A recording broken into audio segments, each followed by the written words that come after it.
శ్రీ రామకృష్ణ ప్రభ ఛానల్ను చూడండి, మాసపత్రికను చదవండి. ఓం స్థాపకాయ చ ధర్మస్య సర్వధర్మస్వరూపిణే అవతార వరిష్ఠాయ రామకృష్ణాయ తే నమః. ఆత్మీయ మిత్రులారా, మన సంస్కృతిలో ప్రతి మాసము వచ్చేటువంటి ఏకాదశులన్నింటికీ కూడా ఒక్కొక్క వైశిష్ట్యము, ఒక్కొక్క ప్రత్యేకత ఉన్నాయి. ఈ ఏకాదశి మాఘమాసంలో వచ్చేటువంటి శుక్లపక్ష ఏకాదశిని భీష్మ ఏకాదశిగా మనం వ్యవహరిస్తాం. భీష్ముడు ఎంత మహోన్నతమైనటువంటి ఆచార్య పురుషుడు, భాగవతోత్తముడు, మహాబ్రహ్మజ్ఞాని. చాలా అద్భుతంగా ఉంటుంది భీష్మాచార్యుల యొక్క చరిత్ర, వృత్తాంతము అంతా కూడా చాలా దివ్యమైనది. దాని గురించి కొద్దిగా మనం సమీక్షించుకుందాం.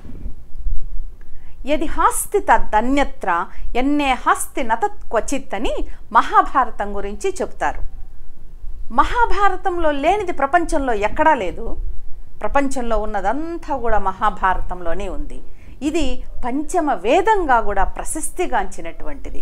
ఎందుకంటే అసలు ఈ భారతం మొదట్లోనే భారతం యొక్క విశిష్టతని చాలా గొప్పగా వ్యాస భగవానుడు చెప్తాడు. ఇటు పాండవులని అటు కౌరవులని ఇద్దరిని కూడా చక్కటి వృక్షాలతో పోలుస్తాడు వ్యాస భగవానుడు. ధర్మం అనేటువంటి వృక్షము పాండవులు, అధర్మం అనేటువంటి వృక్షానికి మూలం ఇక్కడ ధృతరాష్ట్రుడు, ఇక్కడ కృష్ణ భగవానుడు, బ్రాహ్మణులు. ఎంత అద్భుతంగా ఉంటుందో అండి అసలు ఆ వృక్షాల యొక్క వివరణ అంతా కూడా. అయితే ధర్మం గురించి చెప్పేది భగవంతుడి యొక్క వాసుదేవుడి యొక్క మహత్యం గురించి చెప్పేటువంటిది అని కూడా చెప్తారు ఈ మహాభారతాన్ని. ఇంకొక అద్భుతమైన విషయం ఏమిటంటే, మహాభారతం ఎక్కడ అంతమవుతుందో, భీష్మ నిర్యాణము ఇవన్నీ వస్తాయి చివరిలో, మొత్తము మహాప్రస్థానము, పాండవుల యొక్క చిట్ట చివరి ముగింపు అంతా కూడా తర్వాత భాగవతంలో ప్రారంభం అదే మనకి ఇలాగా కనిపిస్తుంది. చాలా దివ్యమైనటువంటి సంఘటనలన్నీ కూడా మనకి అలా అందిపుచ్చుకున్నట్లు భాగవతంలోకి మనం ప్రవేశిస్తాం. కథాక్రమం అంతా కూడా అలా ఉంటుంది. అక్కడ భాగవతంలో కూడా భీష్ముడు అంపశయ్య మీద ఉన్నప్పుడు ఈ పాండవులందరూ కూడా రావడము, కృష్ణ భగవానుడు వాళ్ళతోటి రావడము, ధర్మరాజుకి భీష్ముడి ద్వారా సమస్త ధర్మ సంబంధమైనటువంటి మహాజ్ఞానాన్నంతా కూడా ఉపదేశించమని అడగడము, ఇవంతా కూడా భాగవతంలో కూడా కనిపిస్తాయి మనకి. అప్పుడు ఆ కృష్ణ భగవానుని చూసి పొంగిపోయి పులకించిపోయి నిత్యము తాను మనసారా ధ్యానించేటువంటి ఆ దివ్యమంగళ రూపం కళ్ళ ఎదురుగా కనపడటంతో భీష్ముడు ఎంత పొంగిపోతూ చాలా అద్భుతమైనటువంటి పద్యాలు మనకి ప్రతి ఒక్కరి నోట్లో నానేటువంటి పద్యాలు ఉన్నాయి మనకి భాగవతంలో. అంత అద్భుతమైనటువంటి మహాభక్తుడు, దివ్య చరిత్రం మన భీష్ముడిది. భీష్ముడు మార్గశిర బహుళ సప్తం నుంచి మాఘశుద్ధ అష్టమి వరకు అంపశయ్య మీద 46 రోజులు ఉంటాడండి. అయితే ఈ భీష్ముడి యొక్క వృత్తాంతం మొదట్లోనే సభాపర్వంలోనే వ్యాస భగవానుడు ఇలా చెప్తున్నాడు. దిష్టం విజానన్ నిస్సంగః సర్వశాస్త్ర విశారదః. ఎలాంటి వాడంటే భీష్ముడు విధి అంటే అదృష్టం అంటే ఏమిటో తెలిసినవాడు, అందరి కర్మగతులు తెలిసినవాడు, సర్వశాస్త్ర పారంగతుడు, రాగద్వేషాలు లేనివాడు.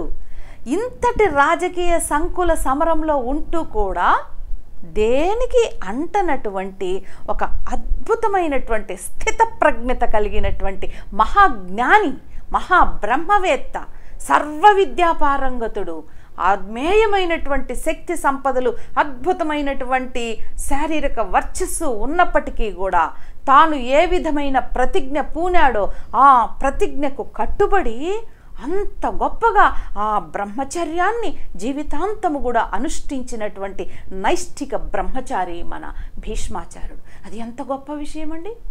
సమస్తమైనటువంటి ఆ భోగాలు ఉన్నాయి చుట్టూ, కానీ తాను దేనికి అంటకుండా, రాజ్యాధికారం లేదు కానీ రాజ్యాన్నంతా కూడా తన కనుసన్నల్లోనే చాలా చక్కగా మనం చదువుకున్నాం చరిత్ర అంతా కూడా.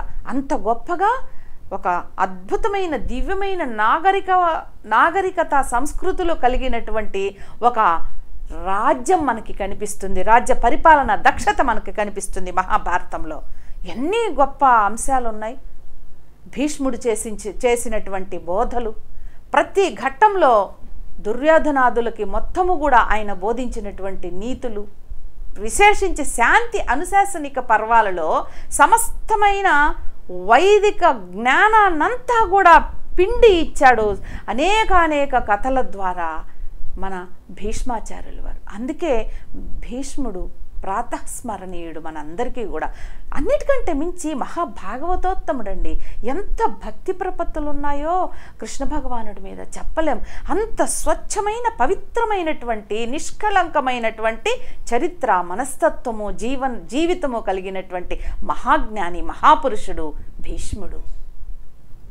అటువంటి ఆచార్యుణ్ణి స్మరించుకోవడం నిజంగా మనందరికీ కూడా చాలా ప్రస్తుత పరిస్థితుల్లో చాలా అవసరం. ఎందుకంటే శ్రీరామకృష్ణులు వారు చెప్తారు కదా, గురుదేవులు బ్రహ్మచర్యం యొక్క ప్రాధాన్యతని, బ్రహ్మచర్యం వల్ల లభించేటువంటి ఆ మానసిక స్వచ్ఛతని, ఆ పావనత్వాన్ని ఎన్నో సందర్భాల్లో గురుదేవులు చెప్తూ వస్తారు. అద్దము వెనకల ఒక సిల్వర్ నైట్రేట్ అనేటువంటి ద్రావకం పోయడం వల్ల అద్దంలో మన ప్రతిబింబము స్పష్టంగా ఎలా కనిపిస్తుందో, మనిషి ఈ కామాన్ని, లైంగిక శక్తిని ఆ విధమైన దారిలో పోనీకుండా నిష్ఠతో, క్రమశిక్షణతో, ఒక ఇంద్రియ నిగ్రహంతో, సంయమన శక్తితో ఉన్నప్పుడు ఎంత అద్భుతంగా అతనిలో ఆ దివ్యశక్తి మేల్కొంటుందో, ఆ మహాద్భుతమైనటువంటి ఆ పరమాత్మ తత్వాన్ని అర్థం చేసుకునేటంతటి స్వచ్ఛత, పవిత్రత మనిషికి ఎలా లభిస్తాయో గురుదేవులు ఎన్నో చోట్ల సోదాహరణంగా మనకి వివరిస్తూ వస్తారు. అంత అద్భుతమండి బ్రహ్మచర్యము. అందుకనే స్వామి వివేకానంద కూడా ఒక సందర్భంలో చెప్తారు చూడండి, 12 సంవత్సరాల పాటు ఎవరైతే నిరాఘాటంగా, నిరంతరాయంగా ఈ బ్రహ్మచర్యాన్ని పాటిస్తారో వారిలో ఒక దివ్యమైన నాడి, మేధో నాడి అన్నది ఉత్తేజితమై అత్యద్భుతమైనటువంటి గహనమైన అనేక సంక్లిష్టమైన విషయాలన్నీ ఆకళింపు చేసుకునేటువంటి ప్రజ్ఞ, ఒక తీక్షణమైనటువంటి అంతర్ముఖత్వము అన్నీ కూడా వాళ్ళకి లభిస్తాయి అని స్వామి వివేకానంద కూడా చెప్తారు. ఈ శిష్యులందరూ కూడా ఎంత పరితపిస్తారో ఆ బ్రహ్మచర్య విలువల్ని కాపాడుకోవాలని, ఆ బ్రహ్మచర్యాన్ని జీవితాంతము కూడా ఆ సన్యాస ఆదర్శాన్ని, పరివ్రాజక ఆదర్శాన్ని ఎంత గొప్పగా కాపాడుకుంటారు. శారదమ్మ కూడా ఆ సన్యాస ఆదర్శ విలువలని ఏ మాత్రము తగ్గనీయకుండా నిరంతరము జాగరూకతతో శిష్యులలో ఆ పవిత్రత స్వభావాన్ని మేల్కొల్పడి నిరంతరము ఎక్కడ పక్కకు తొలగిపోతారో శిష్యులు ఈ దారి నుంచి అని నిరంతరం ఆ తల్లి కూడా ఎలా కాపాడింది. కాబట్టి ఆ విధమైనటువంటి బ్రహ్మచర్య నిష్ఠ వలన మాత్రమే భీష్ముడు అంతటి దివ్యమానవుడయ్యాడు. జన్మతః అతను వసువులలో, అష్టవసువులలో ఒకడు అయినప్పటికీ కూడా భూమి మీద గర్భావాసం చేసినప్పటికీ గంగమ్మ తల్లి గర్భంలో, కానీ అతని దివ్యత్వము, అతని యొక్క ఆ చారిత్రకత, శీలం, ఆ స్వచ్ఛమైన శీలము, ఆ పవిత్రత ఎంత ఆదర్శము మనకందరికీ. అటువంటి భీష్మాచార్యుడు సామాన్యుడు కాదు. సాక్షాత్తు కృష్ణ భగవానుడే ఒక సందర్భంలో మెచ్చుకుంటాడు, ఏ విధమైనటువంటి పాప మాలిన్యము లేనటువంటి ఇతను అని చెప్పి. అందుకనే భీష్మాచార్యులు అంపశయ్య మీద పడుకొని ఉంటారు కదండి. అంపశయ్య మీద పడుకొని ఉన్నటువంటి ఒక దృశ్యము మనకి చిత్రపటాల్లో చాలా చోట్ల మనకి లభిస్తుంది. చుట్టూ వశిష్ఠ మహర్షి, నారదుడు, మిగతా అద్భుతమైన మహర్షులందరూ ఉంటారు చుట్టూ పరివేష్టించి.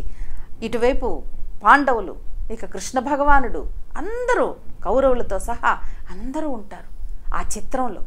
ఆ చిత్రము మనకు ఎన్ని రకాల సంగతుల్ని చెప్తుందో తెలుసా అండి. ఆ అంపశయ్య వరకు రావాల్సినటువంటి నేపథ్యాన్ని, పరిస్థితుల్ని, చరిత్రని, ఆ అంపశయ్య తరువాత వచ్చేటువంటి యోగశక్తిని, భీష్ముడిలో ఉన్న యోగశక్తికి నిదర్శనం ఆ అంపశయ్య. సామాన్యమైన విషయం కాదు. లోపలికి తరచి చూస్తే ఆ అంపశయ్య మీద ఉన్న భీష్మాచార్యుడు, ఆ మహానుభావుడు, ఆ కురు పితామహుడు బోధించేటువంటి విషయాలు ఎన్నో. ధర్మరాజుకి మౌఖికంగా చెప్పడం ద్వారా బోధించడం ఒకటి, ఈ అంపశయ్య మీద తాను ఉన్నటువంటి దృశ్యాన్ని చూపడం ద్వారా, మనము దర్శించడం ద్వారా చెప్పకనే మనకి చాలా సంగతులు చెప్తాడండి. అది పరమాశ్చర్యం. అది తెలుసుకుందాం మనం. ఎందుకంటే అందరికీ తెలిసిన విషయమే అయినప్పటికీ కూడా కురుక్షేత్ర సంగ్రామంలో అద్భుతమైన యుద్ధం కదా కురుక్షేత్ర సంగ్రామం. ఎంత గొప్పగా వర్ణిస్తాడో అటు వ్యాస భగవానుడు, ఇటు తిక్కన సోమయాజీ. అయితే ఆశ్చర్యకరమైన విషయం ఏమిటంటే, రాయలసీమ గాంధీగా చెప్పబడేటువంటి ఒక మహానుభావుడు, ఒక గొప్ప రచయిత, కానీ ఆయన రాజకీయవేత్తగానే, రాజనీతిజ్ఞుడుగానే అందరికీ తెలుసు. కానీ ఆయన ఎంత గొప్ప రచయిత అన్నది చాలామందికి తెలియదు. అటువంటి వారిలో ఒకరు కీర్తిశేషులు పాటూరి రాజగోపాల్ నాయుడు గారు కేవలం ఈ కురుక్షేత్ర సంగ్రామం గురించి, ఆ వ్యూహాల గురించి, ఆ అస్త్రశస్త్రాల గురించి అబ్బా ఎంత గొప్ప పుస్తకం రాశారో, ఎంత గొప్పగా పరిశీలించారో తెలుసా అండి. చాలా మనకి అనేక విశేషాలని తెలియజేస్తుంది ఈ కురుక్షేత్రే అన్నటువంటి పుస్తకం. ఇందులో అనేక సంగతుల్ని వారు ఎంతో లోతుగా పరిశీలించి మనకి ఈ విధమైన రచన ద్వారా అందించారు. ఈ కురుక్షేత్ర సంగ్రామంలో భీష్ముడు అరివీర భయంకరంగా పోరాడుతున్నాడు కౌరవుల తరపున. ఆ శక్తికి, ఆ తీక్షణతకి, ఆ చిత్తశుద్ధికి, ఆ లక్ష్యానికి, ఆ శర పరంపరలకి కకావికలైపోతున్నారు పాండవులందరూ కూడా. ఏం చేయాలో తోచటం లేదు. ఇంతగా పోరాడుతున్నా కూడా దుర్యోధనుడు ఒక పక్క భీష్ముడిని, తాత నువ్వు అంత గొప్పగా నీ శక్తిని ప్రదర్శించడం లేదేమో అనిపిస్తోంది అని బాధిస్తున్నాడు భీష్ముడిని. అలా ఉన్న సందర్భంలో రెండవ రోజు ఆ దుర్యోధనుడి మాటలకి ఉక్రోషంతో భీష్ముడు ఇంకా విజృంభిస్తాడు. అలా విజృంభించినప్పుడు గమనించి కృష్ణ భగవానుడు తట్టుకోలేకపోతాడు భీష్ముడి యొక్క పరాక్రమాన్ని. పాండవ సైన్యం అంతా కూడా అప్పటికే మాట ఇచ్చాడు భీష్ముడు, రోజుకు 10,000 మందికి తక్కువ లేకుండా సంహరిస్తానని. దానికి మించే సంహరిస్తూ వస్తున్నాడు. అది ఏమి ప్రతాపము! మహాపరాక్రమవంతుడు కదా భీష్ముడు, చెప్పుకోదగినటువంటి పరాక్రమం. పరశురాముడి దగ్గర విద్య నేర్చుకున్నప్పుడు పరశురాముడే ఆశ్చర్యపోతాడు ఈయన అస్త్రశస్త్ర నైపుణ్యానికి, అద్భుతమైనటువంటి ఆ లక్ష్య సిద్ధికి. అబ్బా, అటువంటి మహాపరాక్రమవంతుడు భీష్ముడు. దానిని తట్టుకోలేక ఈ అర్జునుడికి జరుగుతున్నటువంటి ఇది. అయితే అర్జునుడు కొంచెము అంత వీరత్వం ప్రదర్శించడం లేదేమో, ఇంకా తాత అన్నటువంటి ఒక దీంతో మెత్తగా యుద్ధం చేస్తున్నాడు అనేటువంటిది కృష్ణుడికి అర్థమైపోయి చాలా కోపము, బాధ, ఉక్రోషంతో వేగంగా ఉండు, నేను చెప్తాను ఈ భీష్ముడి పని అని చెప్పి దిగి అప్పటికప్పుడు స్మరించుకోవడంతో చేతిలో సుదర్శన చక్రం వస్తుందండి. ఆ సుదర్శన చక్రం తీసుకొని వేగంగా వెళ్తూ ఉన్నాడు భీష్ముడి మీదికి. ఈ రోజున నిన్ను మన పాండవులకు అందరికీ కూడా విజయం నేను సాధించి పెడతాను, నువ్వు ఏమాత్రము సరిగా యుద్ధం చేయటం లేదు, మనసు పెట్టడం లేదు అర్జున అని చెప్పి దుంకి వెళుతూ ఉన్నాడు. ఆ స్వామిని వెనక్కి పట్టుకోవడానికి పరిగెడుతూ ఉన్నాడు అర్జునుడు. సాధ్యం కావటం లేదు. సామాన్యమా?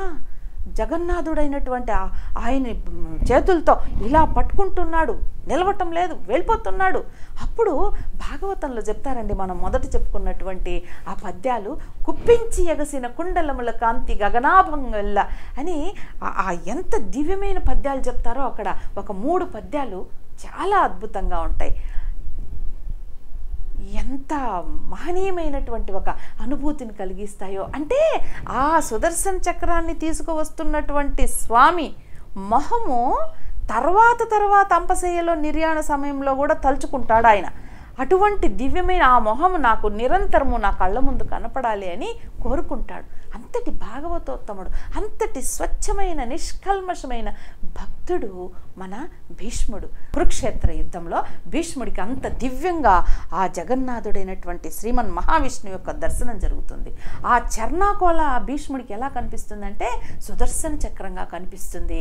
ఆ కృష్ణ భగవానుడిలోని ఆ విష్ణుతత్వము, నారాయణత్వాన్ని అంతా కూడా దర్శిస్తాడు భీష్ముడు.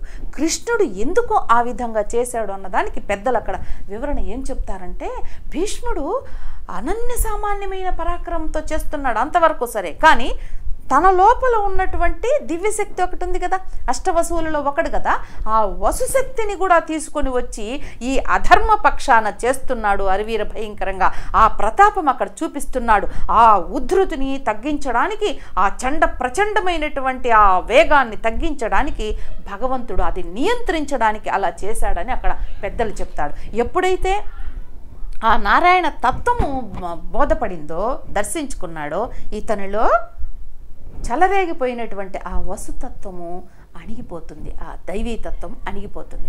చాలా అద్భుతమైనటువంటి విషయాలు ఉంటాయండి ఈ భీష్మ చరిత్ర అంతటిలో కూడాను. చాలా అద్భుతమైన విషయాలు.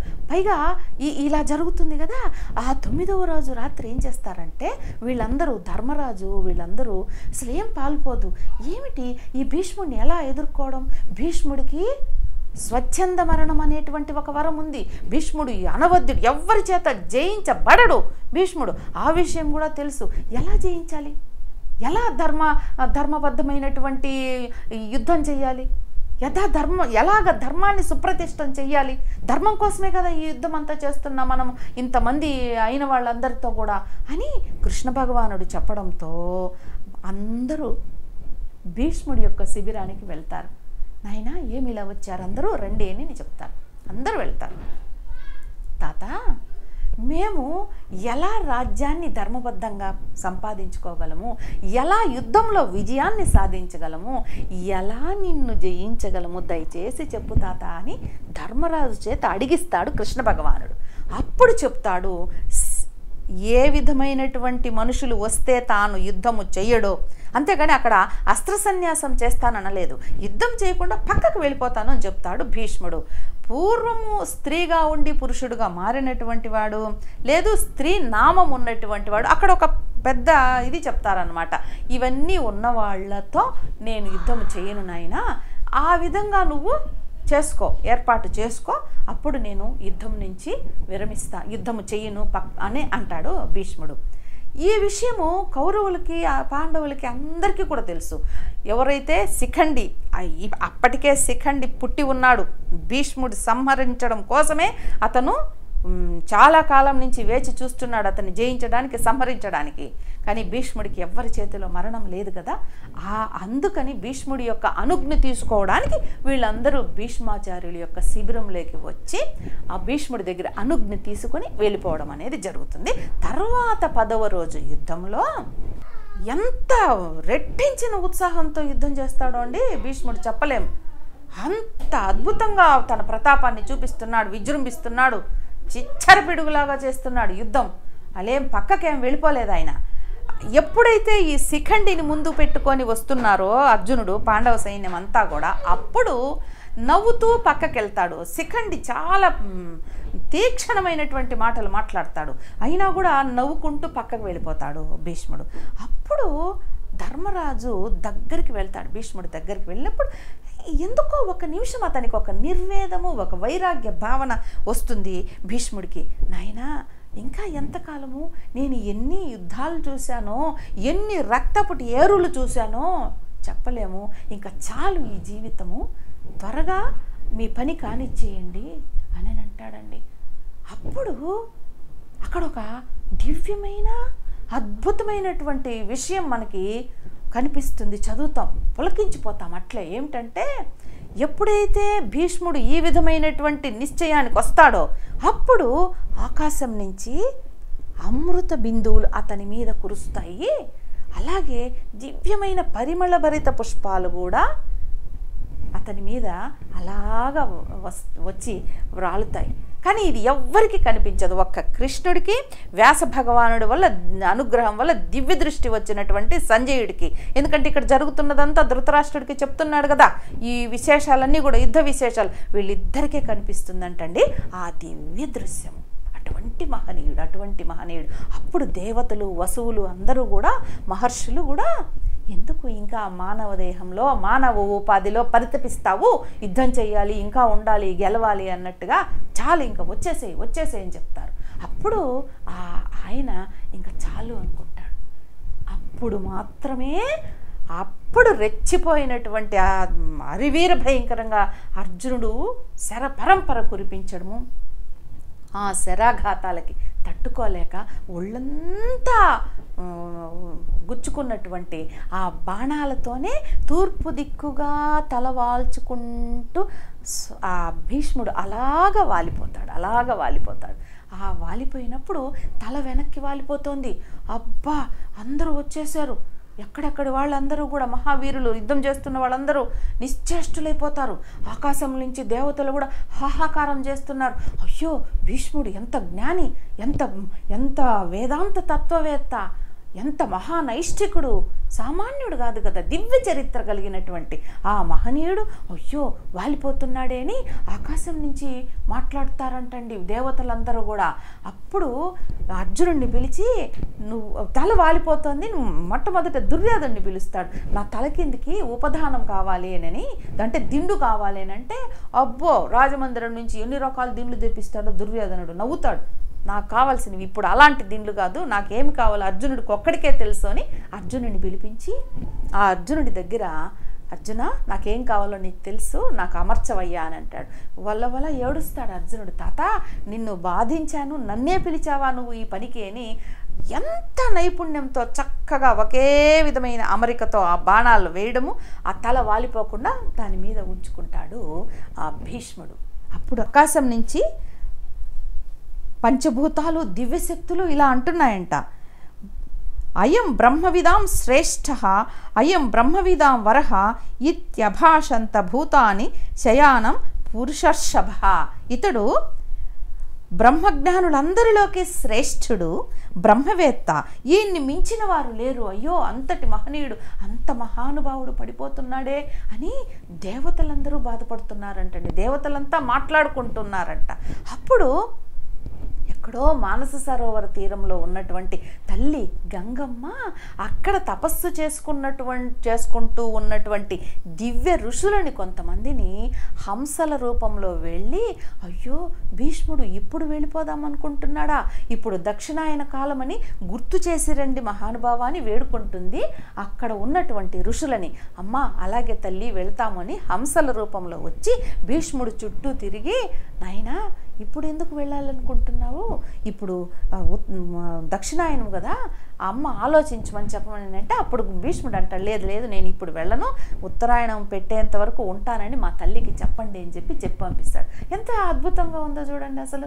అట్లాగా అన్నీ మనం ముందు చెప్పుకున్నట్లు 46 రోజులు ఈ అంపశయ్య మీదనే ఉంటాడు. ఇందుకు కారణం కూడా చెప్తారండి, ఎందుకు అలా ఉన్నాడు అన్నదానికి ఒక సుప్రసిద్ధమైనటువంటి అద్భుతమైన పద్యము మనకి కనిపిస్తుంది మహాభారతంలో. అదేమిటంటే, కృష్ణ భగవానుడు రాయబారం కోసం వచ్చినప్పుడు ఎన్ని విధాల ప్రయత్నం చేసినా సంధి కుదరలేదు. అప్పుడు కృష్ణ భగవానుడిని బంధించాలని, హతమార్చాలని కూడా చూస్తారు కదా ఈ దుష్ట చతుష్టయము. అప్పుడు కృష్ణుడు ఒక మాట అంటాడు. ఏం మాట అంటాడంటే, సారపు ధర్మము, విమల సత్యము, పాపము చేత బొంకుచే చెడబారినదైన అవస్థ గలదై పారము పొందక, సారపు ధర్మం, విమల సత్యము, పాపము చేత బొంకుచే పారము పొందలేక చెడబారినదైన అవస్థ దక్షుడెవ్వాడు ఉపేక్ష చేసిడయ్యది వాడికి చేటగు గాని ధర్మ నిస్తారకమయ్యు సత్య శుభదాయకమయ్యు దైవముండెడు అంటాడు. అంటే అధర్మము పెచ్చుపెరిగిపోయింది, ధర్మము సత్యము ఇవి పొందవలసినటువంటి ప్రయోజనాన్ని పొందలేక కునారిల్లిపోయినప్పుడు ఒక గొప్ప సభలో ఆ ధర్మానికి జయం కలగనప్పుడు ఈ అధర్మ కార్యక్రమాల్ని చూస్తూ ఉన్నటువంటి సమర్థత కలిగిన వాళ్ళు ఎవరైనా ఉన్నారా, ఉంటే ఆ అధర్మాన్ని ఆ అధర్మ కృత్యాన్ని ఎదిరించకుండా ఉండేటువంటి వాళ్ళు దక్షులు ఎవ్వారు ఉపేక్ష చేసిరేని అది వారల చేటగు, అది వాళ్లకు చేటవుతుంది. ఎవరైతే అధర్మాన్ని ఎదిరించకుండా మాట్లాడకుండా మౌనంగా ఉన్నారో అది వాళ్ళకి చేటవుతుంది. కానీ అధర్మం ఎప్పుడు కూడా జయింపబడదు. సత్యమే ధర్మమే జయిస్తుంది. ధర్మ నిస్తారకమయ్యు సత్య శుభదాయకమయ్యు దైవముండెడు.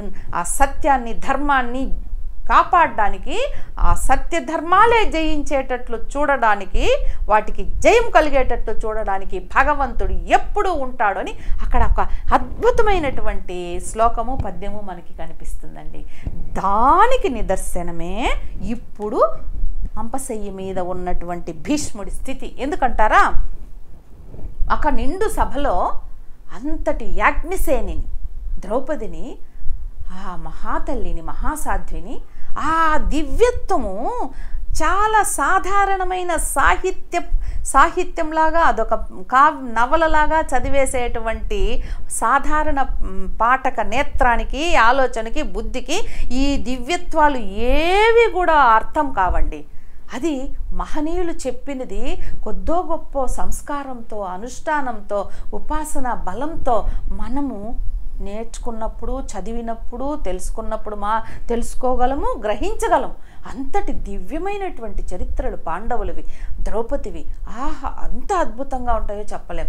ఎన్నో రకాలుగా మహనీయులు ఎంతోమంది మనకి ఈ విశేషాలని, వాళ్ళ యొక్క ఆ వ్యక్తిత్వంలో ఉండే ధార్మిక వైభవాన్ని మనకి వర్ణించారు. ఆ సేతు హిమాచలము భారతదేశం అంతా కూడా సంచరించినటువంటి పాండవులు, ఎక్కడ చూసినా పాండవుల గుహ అని చెప్పి మనకి కనిపిస్తుంది. ఏ ఊరిలో చూసినా మనకి పాండవుల గుళ్ళు, ధర్మరాజుల గుడి కనిపిస్తుంది. ఏ గ్రామంలో చూసినా మనకి భారతం గురించిన కథలు వినిపిస్తాయి. ఎందుకు? భారతంలో చెప్పబడేది మొత్తము కూడా ధర్మం గురించి చెప్తారు. అంతేకాదు, భారతంలో మొట్టమొదటనే ఏ అంశాలతో, అంశ అనుక్రమణిక అనేటువంటి ఒక అధ్యాయం ఉందండి. అంటే ఏ అంశాలతో ఎవరెవరు అవతరించారు, అటు రాక్షసాంశలతో ఎవరొచ్చారు, ఇటు దైవాంశలతో ఎవరొచ్చారు. ఎంత అద్భుతంగా ఉంటుందో తెలుసా? అది చదివితే కానీ మనకు అర్థం కాదు. ఇది కేవలం దాయాదులైన జ్ఞాతుల మధ్య, అన్నదమ్ముల మధ్య రాజ్యం కోసం జరిగినటువంటి సంగ్రామం కానే కాదు. ఇది దైవాసుర సంగ్రామం, దైవీ శక్తికి రాక్షస శక్తికి జరిగినటువంటి సంగ్రామం. చాలా అద్భుతంగా ఉంటుంది. ఆశ్చర్యపోతాం, ఎవరెవరు ఏ జన్మల్లో వచ్చారు, ఏ విధమైన జన్మ తీసుకున్నారు అని. మనం అందరం బాధపడతాం కదా, అభిమన్యుడు ఎందుకు అంత చిన్న వయసులో చనిపోయాడని. దానికి ఎంత కథ ఉందో. చంద్రుడి కొడుకు అయినటువంటి వర్చసుడు ఈ భూలోకం మీద జన్మించడానికే ఆయనకి నచ్చదు. చంద్రుడు పంపించనంటాడు కొడుకుని. లేదు, కొన్ని దివ్యమైన శక్తులు కలిస్తే తప్ప అటువంటి మహాధార్మిక శక్తితో అక్కడ యుద్ధం జరగదు పాండవుల నుంచి. కాబట్టి ఈ చంద్రుడి యొక్క కొడుకు అక్కడ జన్మించాలి అంటే అప్పుడు చంద్రుడు 16 ఏళ్లకంతా నా కొడుకు నా దగ్గరికి వచ్చేస్తానంటేనే పంపిస్తాడండి. అందుకు 16 ఏళ్లకే అక్కడ చిన్న వయసులోనే మన అభిమన్యుడు మరణించడం జరుగుతుంది. అలాగే ఉప పాండవులు మరణం తలుచుకొని మనము సాధారణ దృష్టితో తల్లడిల్లిపోతాం. వాళ్ళు వైశ్వేదేవులు అనేటువంటి ఒక దేవతా జాతికి చెందినటువంటి వాళ్ళు. అప్పటి కాలంలో ఎప్పుడో సత్యహరిశ్చంద్రుడు కాలంలో విశ్వామిత్రుడు ఏడిపిస్తాడు కదా వీళ్ళని, సత్యహరిశ్చంద్రుడిని. దీనికోసం అతని దగ్గర అబద్ధం చెప్పించాలని అనేక కష్టాలు కల్పించి, అప్పుడు వాళ్ళు ఏదో ఒక మాట అంటారు మహర్షిని, నేను ఇతనిని గొప్పవాడిగా నిరూపించడం కోసం ఇదంతా చేస్తుంటే మీరు నన్నేమిటి ఇలా అంటున్నారు, మీరు మానవ గర్భంలో జన్మించండి అని అప్పుడెప్పుడో శపించాడు ఆ మహర్షి. ఆ శాప ఫలితంగా ఈ ఉప పాండవులు ఇలా జన్మిస్తారు. అష్టవసువులు గంగామ్మ తల్లి గర్భంలో జన్మించడము, ఆ కథంతా మనకు తెలిసింది. అవన్నీ చెప్పుకోవడానికి మనకు సమయం లేదు. అట్లాగా ఎన్నో శక్తులు కర్ణుడిని ఆవహించినటువంటి. ఇంకొక విచిత్రం ఏమంటే కొన్ని రాక్షస అంశాలుగా జన్మించాయి. కొంతమందికి ఆ రాక్షస శక్తులు ఆవహించాయి. అబ్బో, అదెంత అద్భుతమైనటువంటి విషయం అండి. అసలు మనకు తిరుమల తిరుపతి దేవస్థానం వాళ్ళు ప్రచురించినటువంటి మహాభారత సంపుటాలు అద్భుతంగా దొరుకుతాయి మనకి. అవి కానీ ఇంకా గొప్ప పుస్తకం ఉంది మనకి ఈ విశేషాలన్నీ తెలుసుకోవాలంటే. బ్రహ్మశ్రీ సామవేదం షణ్ముఖ శర్మ గారు రచించినటువంటి అత్యంత అద్భుతమైనటువంటి గ్రంథము వ్యాస భారతంలో ఏమున్నది, దానికి నుంచి అసంబద్ధంగా ఏ విషయాలు కొన్ని లోకంలో ప్రచారం అయిపోయాయి అని వేదన చెంది ఆయన వ్యాస హృదయం ఏంటి, వ్యాస భాగవతంలో అసలు విషయాలు ఏమున్నాయి, ద్రౌపది అసలు నవ్విందా, పరిహసించిందా, లేనే లేదు, అబ్బో అట్లాంటి చాలా చాలా విషయాలు మనకి తెలియజేస్తుంది ఈ అద్భుతమైన పుస్తకము. ఇది యథార్థ మహాభారతం. ఈ పుస్తకం చాలా విశేషాలు ఉన్నాయి. ఆ విధంగా ఒక నిండు సభలో ఆ తల్లిని జరిగిన అవమానానికి భీష్ముడు ద్రోణాచార్యుడు ఇద్దరూ కూడా, అయితే భీష్ముడు అక్కడ మౌనంగా మాత్రం లేడు, చాలా చెప్తాడు, ఏమేం చెప్పారు అన్నది కూడా ఉంది. కానీ స్పష్టత లేదు ఆ చెప్పిన దాంట్లో. చాలా తీవ్రమైనటువంటి తీక్షణంగా అడ్డుకునేటువంటి ప్రయత్నం చేయడు అక్కడ. అదిగో ఆ విధమైనటువంటి వెనుకబాటుతనానికి, ఆ ఎదిరించకపోవడము, ఆ అధార్మిక కార్యాన్ని, అధర్మాన్ని ఎదిరించకపోవడము అనేదానికి శిక్షగా ఈ అంపశయ్య మీద భీష్ముడు ఉండడం అనేది జరుగుతుందని పెద్దలు చెప్తారు. అది ఎన్ని రహస్యాలు ఉన్నాయి, ఎన్ని ధర్మ సూక్ష్మాలు ఉన్నాయి భారతంలో. భారతం అంతా ఇంత దివ్యమైనటువంటి ధార్మిక విశేషాలు అంశాలతో ఉంది కాబట్టే మహాభారతం ఎక్కడ చదివినా ఎక్కడ విన్నా కూడా ప్రకృతి శాంతిస్తుంది, పరమాత్మ సంతోషిస్తాడు. ఆ పంచభూతాలతో నిండినటువంటి ఆ ప్రకృతి సుస్థితిలో సుభిక్షంగా ఉంటుందండి. అందుకనే మహాభారతం ఎక్కడ చూసినా కూడా మనం ఇప్పటికీ కూడా భారతంలో కొన్ని అసలు ఏ పర్వానికి, ఏ ఘట్టానికి, ఏ కథకి ఏ విధమైనటువంటి శక్తి ఉందో, ఏ విధమైన యజ్ఞాలు చేస్తే వచ్చేటువంటి ఫలితాలు ఉన్నాయో అవన్నీ కూడా ఉన్నాయి మనకి. మనము విశేషంగా దృష్టి పెట్టి చదవాలి, తెలుసుకోవాలే కానీ అదొక మహాసముద్రం, జ్ఞాన సముద్రం, అదొక సాధనా సముద్రం, అదొక ధర్మ సముద్రం. ఆ ధర్మ తేజస్సు అంతా ఉంటుంది దాంట్లో. ధర్మానికి సంబంధించిన సమస్త విషయాలు కూడా మనము భీష్ముడి చరిత్ర ద్వారా కూడా తెలుసుకోవచ్చు. ఇలాగా అందుకు భీష్ముడికి ఆ విధమైనటువంటిది వచ్చింది అని చెప్తారు. సరే, తర్వాత ఇంకా ఆయన వెళ్ళిపోదలుచుకున్న సమయం వచ్చేసింది, దగ్గరికి వచ్చేసిన తర్వాత అప్పుడు చూడండి, ఈ నేను ముందు చెప్పినట్లు ఈ అంపశయ్య అనేది అనేక ఎన్నో అద్భుతమైన విశేషాలకి నిదర్శనగా నిలుస్తుంది ఈ అంపశయ్య.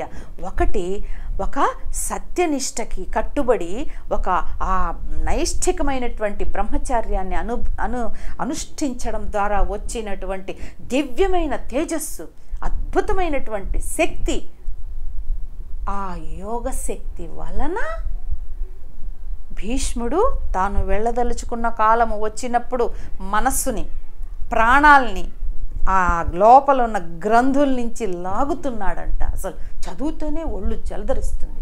ఆ శక్తి ఉంది ఆయనకి, ఆ యోగ శక్తి. ప్రాణాలు వదిలేయాలి కదా, ఇంకా ఇష్టంగా స్వేచ్ఛగా ప్రాణశక్తిని అంతా కూడా లాగుతున్నాడు. అది యోగశాస్త్రంలో అత్యున్నతమైనటువంటిది. అది ఎవరికి వస్తుంది?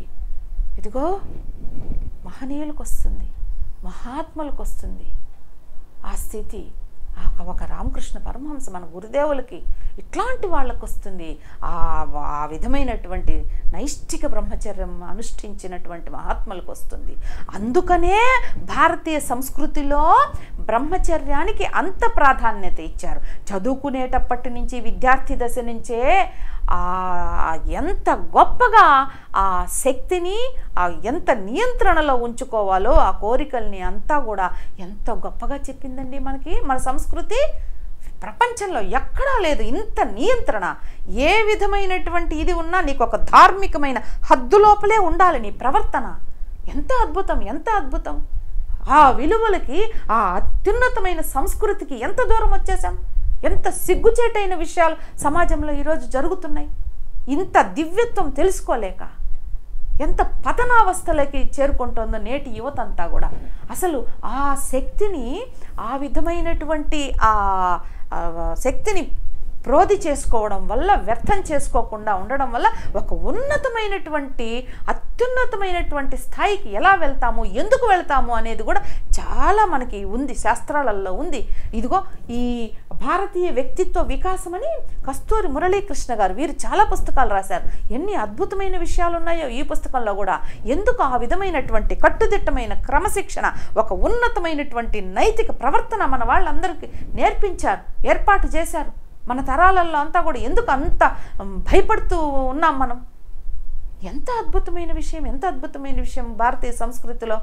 కాబట్టే భీష్మాచార్యులకి ఈ నైష్ఠిక బ్రహ్మచర్యం పాటించడం వల్ల వచ్చినటువంటి యోగశక్తి వల్ల అక్కడ రాస్తారండి, ఆ యోగశక్తి వల్ల ఆయన ఆ ప్రాణాలని లాగుతున్నప్పుడు ఎక్కడైతే ప్రాణం నిర్జీవం అయిపోతూ వస్తూ ఉందో శరీరంలో, అక్కడ బాణాలు వాటంతటికి అవే రాలిపోతూ వస్తున్నాయి.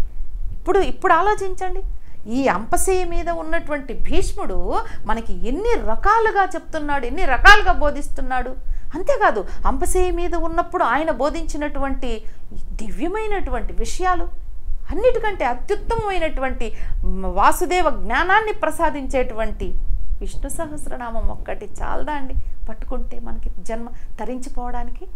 ఎన్ని నీతులు, ఎన్ని విశేషాలు, ఒక రాజనీతి, వ్యక్తి ధర్మం, సామాజిక ధర్మం, కుటుంబ ధర్మం, అబ్బా పుంఖాలుగా బోధించాడు మహాజ్ఞానస్వరూపుడు ఆచార్యుడు భీష్మాచార్యుడు మహాభాగవతోత్తముడు, బ్రహ్మజ్ఞాని, నైష్ఠిక బ్రహ్మచారి తండ్రి.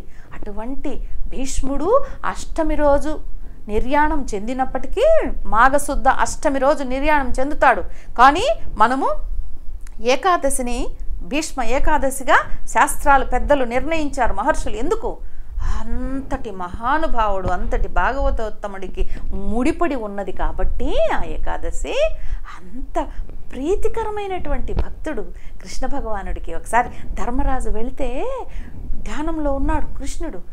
ఒరే, మనమందరము కృష్ణుడిని ధ్యానిస్తే, ఆ కృష్ణ భగవానుడిని గుండెలో నిలుపుకోవడానికి ఎంతో తపిస్తే, ఈ కృష్ణుడు ఎవరిని ధ్యానిస్తున్నాడబ్బా అని సందేహం వస్తుంది ధర్మరాజుకి. అడుగుతాడు, స్వామి ఎవరిని నువ్వు కృష్ణ ధ్యానిస్తున్నావు అని అంటే, నన్ను ధ్యానిస్తూ ఉన్నటువంటి నా ప్రియభక్తుడు భీష్ముడిని చేరిపోయింది నా మనసు, ఆ భీష్ముడి నేను ధ్యానిస్తున్నాను అంటాడండి.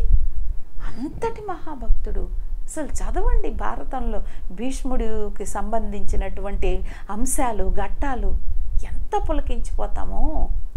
అంత అద్భుతమైనటువంటి భీష్మం పితామహుడిని, భీష్మాచార్యుడి గురించి 4 మాటలు చెప్పుకునేటువంటి అవకాశం కలిగినందుకు ఎంతో ధన్యురాల్ని. మనమందరము కూడా ఆ విశేష అంశాలని, ఆ ఉన్నత భావాలని చదవడము, ఆలోచించడము, ఇది మన మనసుకి నేర్పిస్తే గొప్ప స్థాయిలో మన సాధన కూడా వెళుతుందండి. అందుకు ఆ మూర్తిత్రయం యొక్క అనుగ్రహం మనకు ఎప్పటికీ ఉండాలని, ఉంటుందని ఆశిస్తూ ప్రార్థిస్తూ, జై శ్రీరామకృష్ణ, జై శారదామాత, జై స్వామి వివేకానంద.